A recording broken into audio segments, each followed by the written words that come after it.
Bueno, la organización tenía como cometido llevar adelante la iniciativa de ley y cuando esto se logra, cuando se logra las reformas legales que fueron posibles, no eran las que se querían, pero las que fueron posibles, el colectivo ya decide desintegrarse. El conflicto surge porque la persona que estaba como nuestra representante ante el Congreso no nos daba la información de lo que estaba sucediendo con las reuniones y con los diferentes grupos con los que se tenían reuniones para ver el avance de la propuesta y de la legislación. Y de hecho lo que se logró también con los medios de comunicación y con quienes estuvieron apoyando desde la ciudadanía y que era nuestro interés fundamental, era que se hiciera hincapié más en el problema que se estaba discutiendo que en algún liderazgo o en alguna propuesta personal o individual, ¿no? Incluso del mismo Congreso, ¿no? Que bueno, allá también los diputados luego se proponían en esa parte del liderazgo, ¿no? Pero nosotros decíamos con los medios que bueno, lo que se tendría que estar poniendo en la discusión era más bien el tema, ¿no? Cuando el liderazgo de quienes nos representaban ante el Congreso no estaba pasando información, ¿no? No sabíamos las instituciones que estaban pasando en el Congreso. Y eso, bueno, muchas asociaciones consideramos que era muy delicado, ¿no? Porque era justamente la parte importante de la propuesta, ¿no?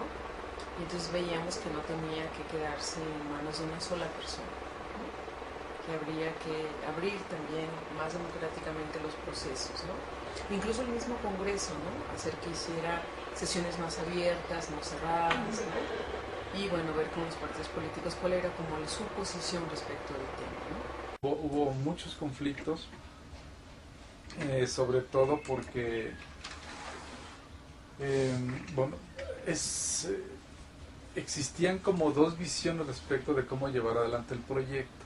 Digamos, una visión que, por decirlo de una manera muy simple o muy esquemática, quería sacar la ley como por la ley misma, importándole mucho la ley, y había otra posición al interior del colectivo que apostaba más a que la gente supiera de qué se estaba tratando el problema y por qué era necesaria una ley y por qué a través de la ley podría impulsarse una política pública que atacara el problema de la violencia intrafamiliar.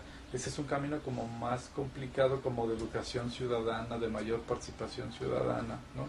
Esta diferencia de visiones, que parece muy sencilla, a la hora de diseñar y operar el proyecto fue muy complicado. O sea, entrampó muchos de los procesos que implicaba un trabajo de este tamaño. Y sobre todo le exigía cosas para las cuales las organizaciones no estaban listas, para las cuales los recursos no eran los suficientes.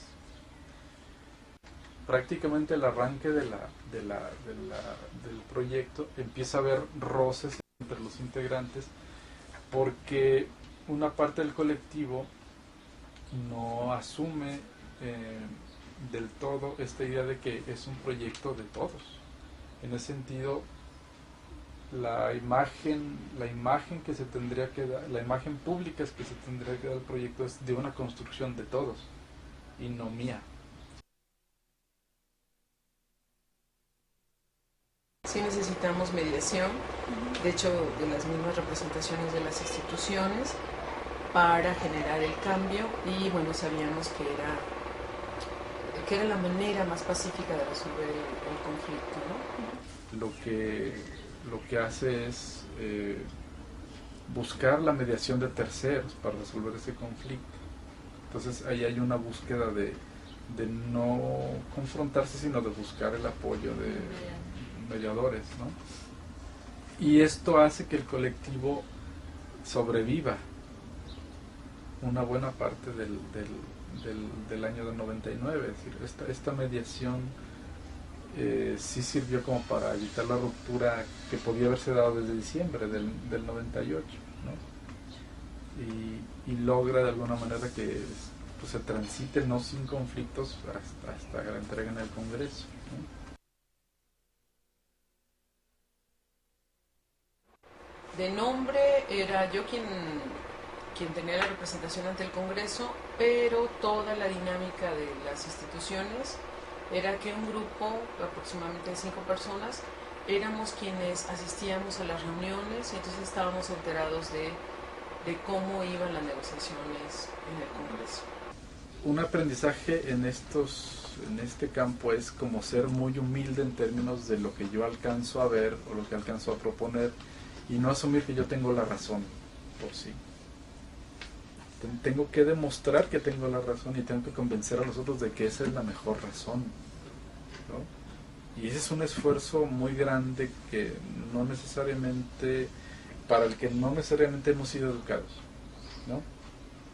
Nuestra sociedad más bien es una sociedad donde dice, pues yo aquí mando y esto es lo que se hace y eso es lo que vemos desde la casa, desde las iglesias, en las escuelas, en los sindicatos, ¿no? Sí, liderazgos muy unilaterales que asumen que tienen la razón, que tienen las mejores soluciones para nuestros problemas.